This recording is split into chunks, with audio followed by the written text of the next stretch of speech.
aqui eu queria fazer uma oração com vocês. Vamos estar orando para Deus abençoar essa noite. Senhor, muito obrigado pelo tempo que passamos aqui agora louvando o Senhor. Pai, me senti tão encorajado com as canções.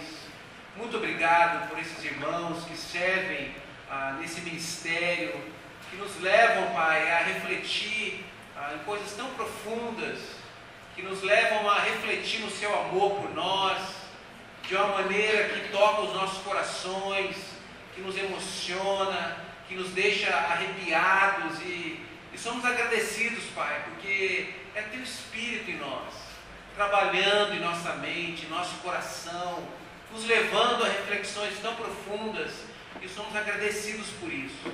Obrigado também pelo nascimento do Igor, por ele estar com saúde, que o Senhor o abençoe bastante, cuide, use muito a vida da Fernanda, do Cleiton, para nutrir esse bebê, para nutrir não só com alimentos sólidos, mas também com alimentos espirituais. Abençoe essa família, Pai. Eu oro também que o Senhor cuide de todos aqueles que namoram na igreja, abençoe os relacionamentos, a amizade, a pureza, para que esse relacionamento glorifique o Seu nome. Eu oro, Pai, que nesta noite o Senhor venha falar conosco por meio da Sua maravilhosa palavra. E tudo isso eu quero orar e agradecer em nome de Jesus. Amém. Amém. Antes da gente estudar a palavra aqui, eu também queria agradecer muito a todo o grupo, né, dos solteiros. Nós tivemos aqui o mês de agosto, onde eles organizaram um mês especial, com eventos, atividades.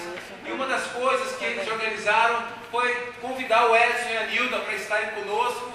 Então se você se sentiu encorajado domingo por esse convívio com o Edson e Nilda, sem dúvida nenhuma, os solteiros, o ministério, e a Linda e o Flávio têm uma influência muito importante nesse momento, porque eles pensaram nisso. Tivemos no sábado um churrasco, e todos juntos ali, o grupo se divertindo. Então, é muito bom pensar, como nós falamos na semana passada, o trabalho dos cooperadores, né? Todos cooperando, contribuindo de alguma maneira, para que nós, como igreja, recebamos encorajamento, possamos receber ânimo, entusiasmo, e é isso que acontece quando a gente se levanta para cooperar. Então, muito obrigado, foi realmente muito encorajador esse final de semana. E eu quero aproveitar o gancho da pregação que o Edson fez aqui. Eu sei que os solteiros não estavam, então vocês não sabem. Eu vou usar isso aqui só para me ajudar aqui, me guiar um pouco. Mas o Edson falou sobre sofrimento e usou muitas escrituras provando que sofrimento é algo bíblico, muito bem fundamentado na palavra. E é algo que todos nós tentamos de alguma maneira não ter, porque nós não queremos passar por sofrimentos, mas de fato sofrimento faz parte da vida, não tem como fugir disso, e é bíblico. Então, aquela mensagem, pare de sofrer, né, que às vezes a gente encontra por aí espalhado em algumas denominações, dependendo da maneira como se pensa, isso é impossível, porque biblicamente falando, nós vamos ter sofrimento na vida. Então, eu pensei em alguns passos para enfrentar sofrimento. Já que sofrimento é algo bíblico e não tem como fugir dele, então pensei em alguns passos para enfrentar isso. Porque quando passamos por sofrimentos, nós temos diversas reações. E é difícil enxergar Deus inicialmente, quando você está ali enfrentando o sofrimento. Então, uma pergunta: como você fica quando você está passando por sofrimentos? Pode falar se você quiser, só uma palavra, uma maneira simples. Desanimado. Desânimo? Oi? Fica mal, né? Triste. Aflito. Abatida. Angustiada. Pensativo, né? O sofrimento traz reflexão, é verdade. Com dúvidas, questionamentos. Sem esperança, muitas vezes. É assim mesmo. Então, sofrimento deixa a gente assim. Como vocês estão falando aí, deprimidos, desanimados, negativos, pessimistas. E domingo eu estava em casa lendo uma reportagem que falava sobre esse assunto, que falava sobre o pessimismo, né, que é causado por todo o tipo de sofrimentos e estresse que nós enfrentamos no dia a dia. Que sofrimento e estresse tem deixado cada um de nós pessimistas. E fala, além disso, fala que todo esse sentimento, né, que vocês acabaram de descrever afeta a nossa vida fisicamente. Ficamos doentes. Isso não é novidade. Isso aí todo mundo já sabe que realmente estresse, sofrimento, pessimismo nos deixa de fato doentes. Então, aí a reportagem fala sobre esse assunto, o otimista versus o pessimista. E começa então a trabalhar esse assunto. Olha o Vitão aí, otimista. Olha aí, tentando levantar 200 quilos, cheio de esperança que vai conseguir fazer isso. Mas aí a reportagem vai trabalhando esse assunto, e eu achei muito interessante, porque esse estudo, ele vai trabalhando essa questão. A novidade que eu encontrei no estudo é que a crença, né, a fé, a esperança que tudo vai dar certo, sabe, você ser otimista, você ser positivo, nos capacita a nos manter mais saudáveis, fisicamente falando, psicologicamente falando, ajuda, contribui para que a gente se mantenha mais saudável diante de todo o turbilhão de sofrimento e dor. E eu fiquei animado lendo a reportagem, pensando, porque ninguém aqui quer ficar desanimado por muito tempo, ou deprimido, ou triste, ou sentindo em dúvida, questionando. A gente quer, na verdade, se recuperar rápido e levantar a cabeça e bola para frente. É isso que todos nós desejamos. Então eu fiquei lendo a reportagem, aí ela dá várias dicas, orientações de como a gente pode se tornar mais otimistas, como despertar o lado otimista que tem dentro de cada um de nós. Porque você tem aí dentro de você um lado otimista. E aí eu quero destacar apenas dois pontos que eu vi que tem tudo a ver com a Bíblia, tudo a ver com as Escrituras.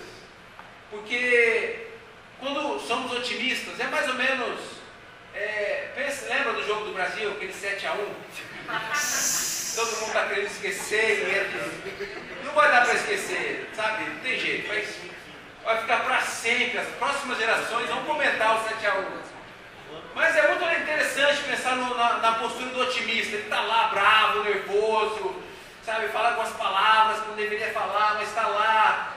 E aí depois de um tempo ele vira para o camarada que está do lado e fala assim: não fica assim. Era preciso uma goleada como essa para que o futebol brasileiro começasse a mudar. Dias melhores virão, não fique assim. Então assim, o otimista, ele fica bravo, ele fica indignado, mas depois a cabeça dele vai tentando encontrar alguma coisa boa no 7-1. E é incrível como tanta gente conseguiu ser otimista, contando coisa boa, falando das mudanças que virão. Não aconteceu nada até agora de mudança, mas está lá, otimista, compartilhando. Então, duas coisas que eu fiquei pensando, lendo isso, é o seguinte: o primeiro passo para nos tornarmos mais otimistas é a espiritualidade. E você encontra isso em muitos versículos bíblicos. São duas coisas, basicamente: espiritualidade e amizade. E eu achei muito interessante lendo a Bíblia, e eu quero reforçar isso, porque espiritualidade e amizade ajuda muito a sermos mais otimistas, no sentido bíblico da coisa. Porque diante das dificuldades, podemos ser enganados por Satanás.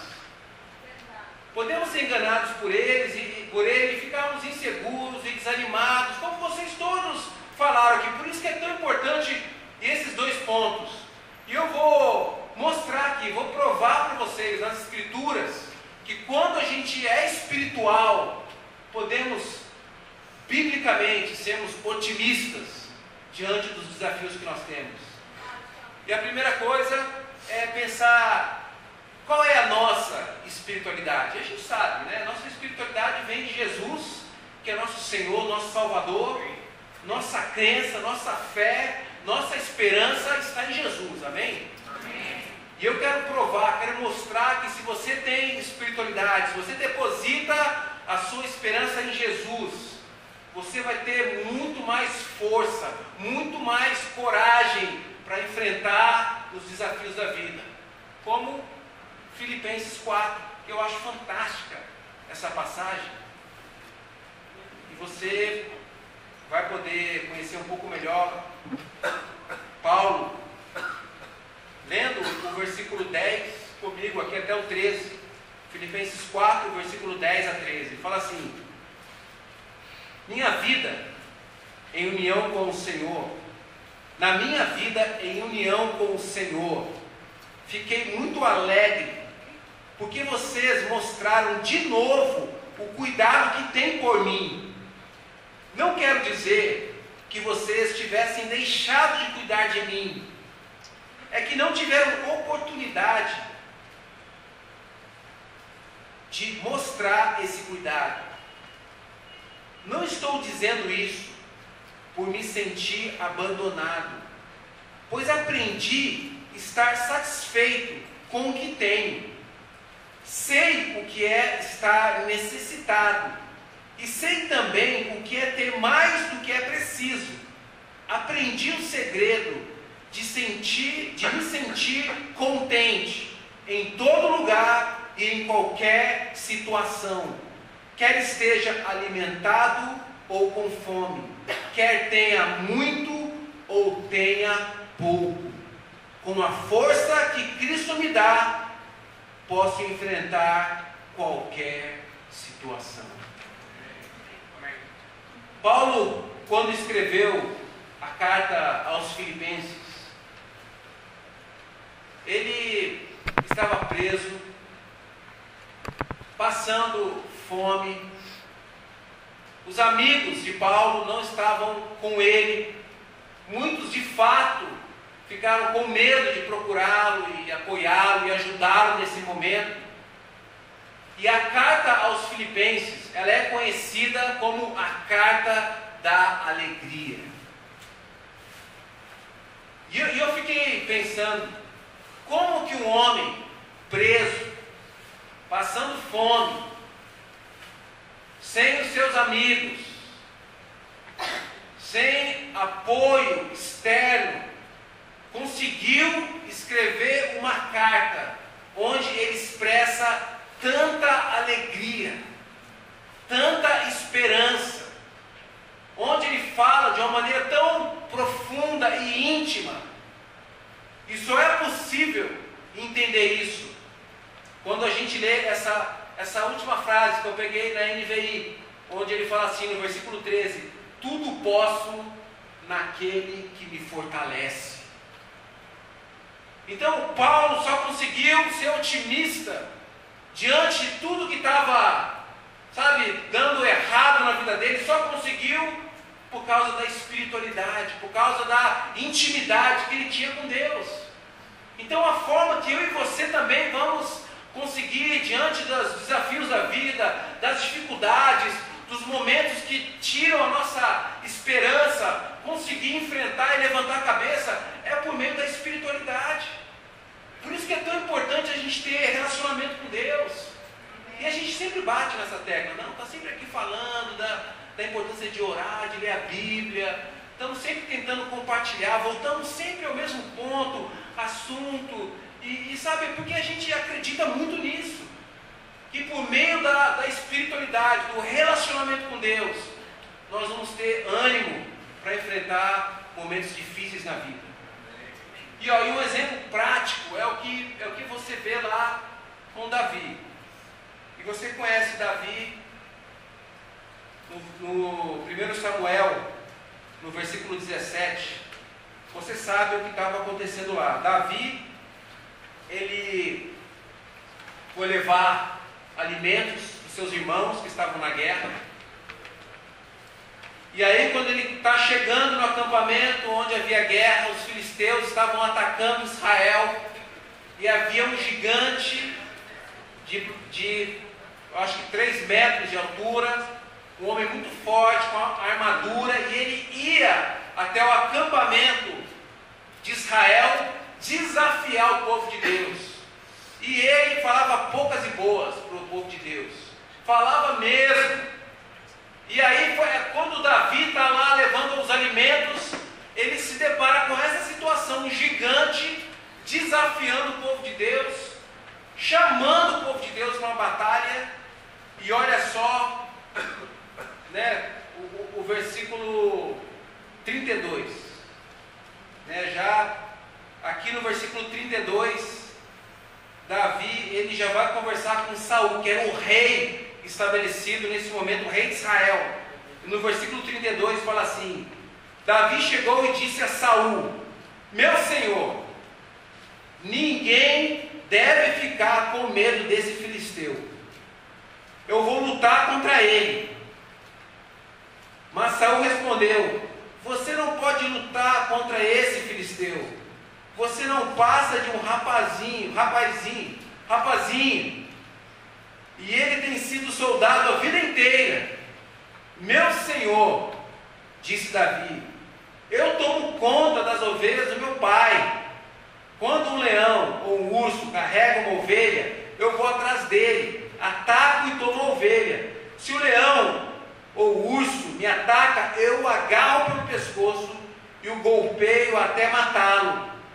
Tenho matado leões e ursos, e vou fazer o mesmo com esse filisteu pagão, que desafiou o exército do Deus vivo.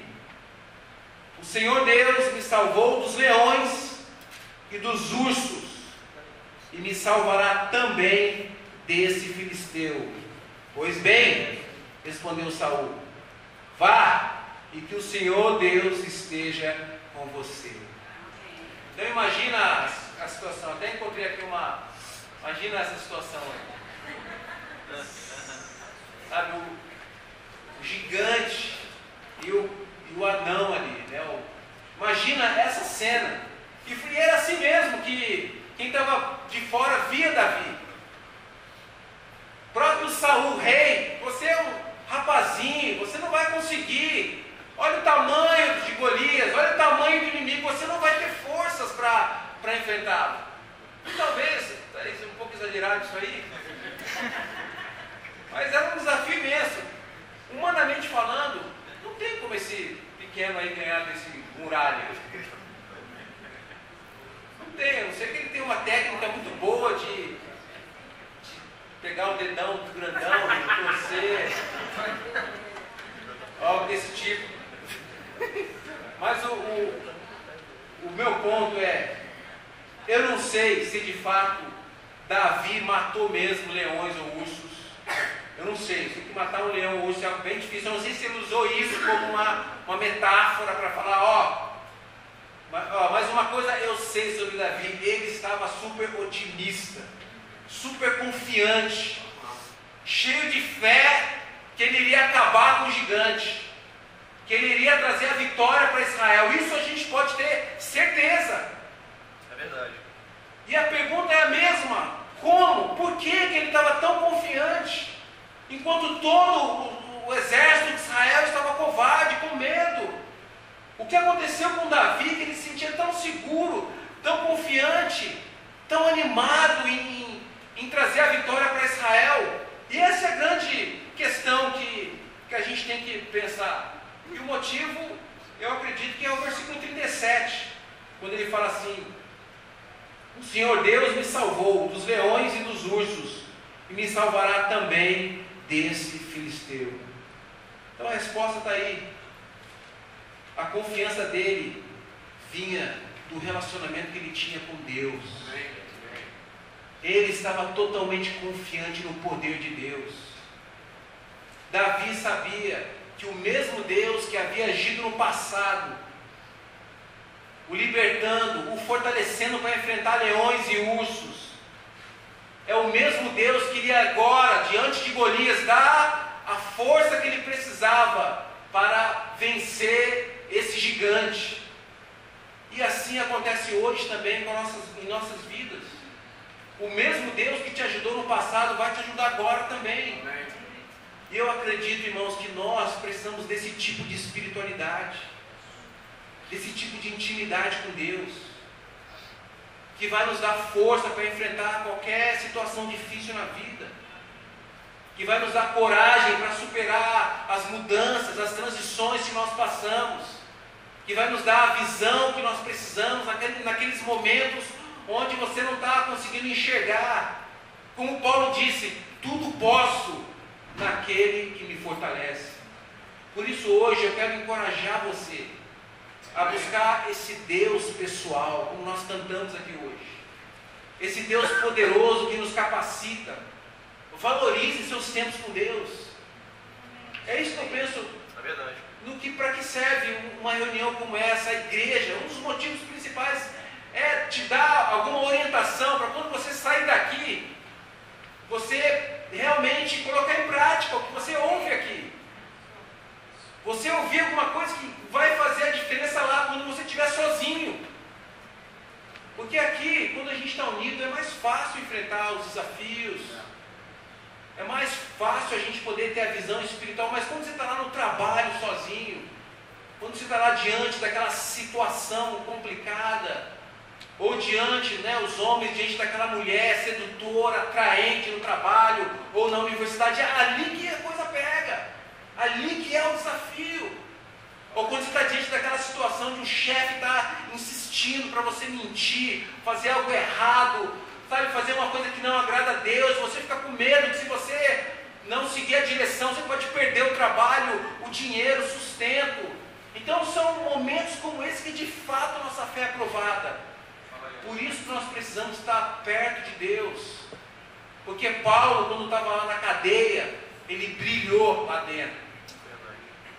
Porque ele estava perto de Deus. Davi, quando estava numa situação difícil, ele brilhou também. Porque ele estava perto de Deus. E eu acredito que eu e você vamos brilhar também, se nós estivermos perto de Deus. Amém? Amém. Tudo posso naquele que me fortalece. E a última coisa que eu queria falar aqui são outro passo, amizades. Falamos sobre isso semana passada, mas vale a pena falar novamente. Segunda coisa que a reportagem falava, a importância de para você ser otimista, para você ter essa esperança forte dentro de você. É importante as amizades, a comunidade, esse senso que nós temos aqui de grupo. Isso ajuda muito. Hoje quando nós chegamos aqui, tinha um grupo de mulheres ali no fundo orando pelas necessidades da igreja. Isso é algo muito poderoso. Então ali essa união, essa conexão traz uma força interior fantástica. E a reportagem falava o seguinte, que a solidão, ela aumenta o risco de tudo. De ataque cardíaco à demência, passando por depressão e morte precoce. É isso que solidão faz com a gente. Enquanto pessoas que estão felizes dentro do seu ciclo social, pessoas assim, segundo a reportagem, elas dormem melhor, envelhecem mais lentamente, respondem melhor às vacinações. E aqui fala também que abrir mão da solidão é tão poderoso quanto parar de fumar. Eu sei que ninguém aqui, espero que ninguém aqui esteja fumando, mas é o seguinte, a amizade é algo tão importante, ajuda tanto nesse processo, sabe? Você está dentro de ciclos, de relacionamentos, e como igreja eu fico tão feliz porque vários momentos a igreja está promovendo. Por isso que é importante os encontros que nós temos, como foi lá o churrasco, os nossos cultos aqui, o futebol dos homens, o momento de oração das mulheres, o bate-papo que acontece na sua casa, o bate-papo que acontece lá na universidade, aqueles momentos divertidos, engraçados, que nós passamos. Tudo isso, sabe, nos ajuda a ficar mais animado animados, felizes, encorajados. E é algo tão pautado na Bíblia também. E tem uma história, a história de Ruth, que eu queria ler rapidamente com vocês. Eu não sei se vocês conhecem bem a história dela, mas só para explicar um pouco, Ruth, se você tiver com dificuldade de encontrar, está bem no Antigo Testamento. Você vai lá para Levítico, aí depois você vai caminhando, vai passar por Josué, e aí depois vem Juízes, aí você vai indo, e você vai chegar em Ruth, tá bom? Eu sei que não é um livro muito comum, mas é muito importante. E você vê aqui um exemplo clássico da importância da amizade. Noemi, na verdade eu acho que o livro deveria chamar Noemi e não Ruth. Mas tudo bem, colocaram o nome de Ruth. Mas Noemi é uma pessoa chave na história. Ela estava num momento horrível da vida. O marido morreu, 2 filhos, homens, morreram, e ela ficou então com 2 noras para cuidar. Imagina a situação que ela vivia. Naquela época a mulher dependia completamente da força do marido ou dos filhos homens que trabalhavam, e ela estava muito desanimada, muito mesmo desencorajada. E ela então tem uma das noras que vai embora. Realmente ela pediu para as noras irem embora, voltar para o povo deles, mas uma de fato foi. E uma delas, que é chamada Ruth, ficou e fez uma declaração maravilhosa que a gente conhece, que está aqui no versículo 14 até o versículo 17. Fala assim, aí elas começaram a chorar alto outra vez. Então Orfa se despediu da sua sogra com um beijo e voltou para o seu povo. Mas Ruth ficou. Veja, disse Noemi, a sua cunhada voltou para seu povo e para os seus deuses. Volte você também para casa com ela. Porém Ruth respondeu, não me proíba de ir com a senhora, nem me peça para abandoná-la. Onde a senhora for, eu irei, e onde morar, eu também morarei. O seu povo será o meu povo, e o seu Deus será o meu Deus. Onde a senhora morrer, eu morrerei também, e ali serei sepultada. Que o Senhor me castigue, se qualquer coisa, a não ser a morte, me separar da Senhora. Incrível, não, essa declaração? Uma declaração poderosa. E se você continuar a leitura, você vai ver quantos frutos foram produzidos por causa dessa decisão de Ruth ficar colada com Noemi. Lá na frente ela casou-se novamente, enfim, coisas incríveis aconteceram na família. Mas Noemi estava num momento de desespero, de tristeza, de amargura com a vida, se sentindo sozinha, abandonada, inclusive por Deus. Sentia mal com Deus também. Mas olha só como uma amizade, como um amigo fez toda a diferença na vida dela, como um amigo pôde ali naquele contato trazer esperança, modificar todo o ambiente. Então o que eu quero dizer, irmãos, amizades é algo tão importante para nós. E a igreja é um lugar especial, porque nossos melhores amigos estão aqui na igreja. As amizades que nós formamos aqui são tão importantes, porque vamos passar muitos momentos juntos, momentos de alegria, de tristeza. Mas se você tem amigos, esses amigos vão se aproximar de vocês, vão chegar junto, vão orar por você, vão encorajar você. E isso é tão importante. A igreja é um lugar onde nós recebemos encorajamento, ânimo, onde nós temos oportunidades, recebemos oração. Isso ajuda muito a sermos otimistas diante dos desafios que nós temos. Imagina quanto encorajamento você não tem recebido na sua vida ao longo desse tempo que você tem como cristão. Quantos irmãos têm apoiado você de diversas formas. Então, valorize a igreja. Valorize o fato de estarmos juntos aqui hoje. Cada encontro é importante, o culto de semana, o culto de domingo, os eventos que nós temos juntos, porque nós precisamos muito um do outro. E dá para ficar muito mais otimista quando nós temos amigos, quando nós temos pessoas ao nosso lado, nos animando, nos encorajando. Então eu queria animar você hoje a pensar sobre isso. Eu particularmente tenho pensado muito sobre isso. Quanto é importante os amigos, e quanto nós precisamos deles, quanto nós precisamos valorizar as pessoas que têm se colocado à nossa disposição para ser amigo, para se conectar conosco. Eu sei que não vai dar para ser amigo de todo mundo na igreja, mas precisamos de alguns amigos, que nós vamos poder abrir o nosso coração, vamos poder falar das dificuldades que estamos enfrentando, e seja amigo também para algumas pessoas na igreja, porque assim nós vamos ter muito mais força para enfrentar os momentos difíceis, amém? Então, essas duas coisas têm me feito pensar muito sobre como ser mais otimista, por meio de espiritualidade e amizades. Eu não vou ler Eclesiastes, mas eu quero terminar com Romanos 8, 28, que diz assim: sabemos que Deus age em todas as coisas, para o bem daqueles que o amam, dos que foram chamados de acordo com o seu propósito. Quando nós lemos essa passagem, a gente fica bastante encorajado. Mas eu acredito que essa passagem, ela só vai ter efeito se nós fizermos a nossa parte também. Deus, Ele trabalha para o bem daqueles que o amam, de todos aqueles que o amam. Mas nós temos que fazer a nossa parte também. Nós temos que cultivar a espiritualidade. Temos que buscar esse Deus.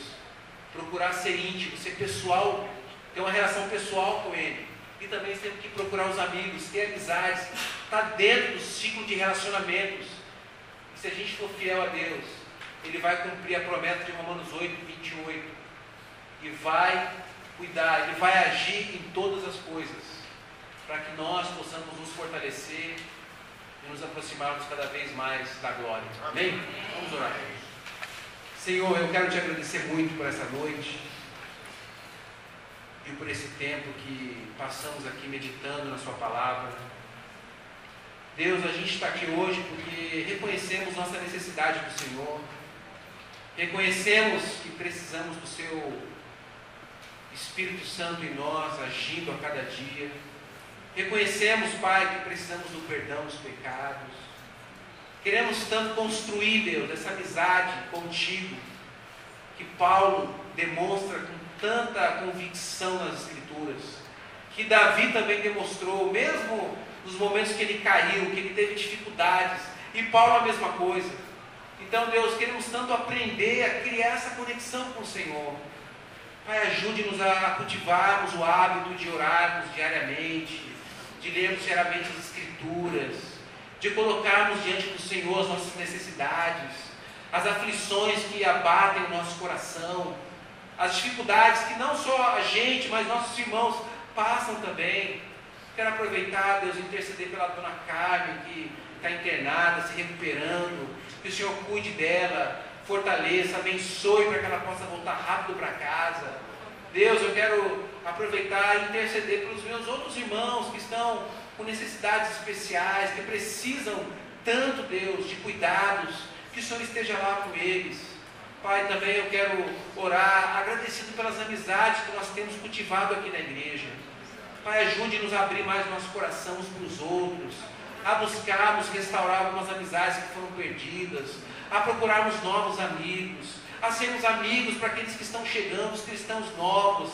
Pai, por favor, ajude-nos a sermos uma igreja que gosta de estar junto, onde nosso convívio é agradável. Por favor, Deus, revela a nós o seu poder, a sua vontade. Ajude-nos a enxergar essas coisas que falamos aqui hoje.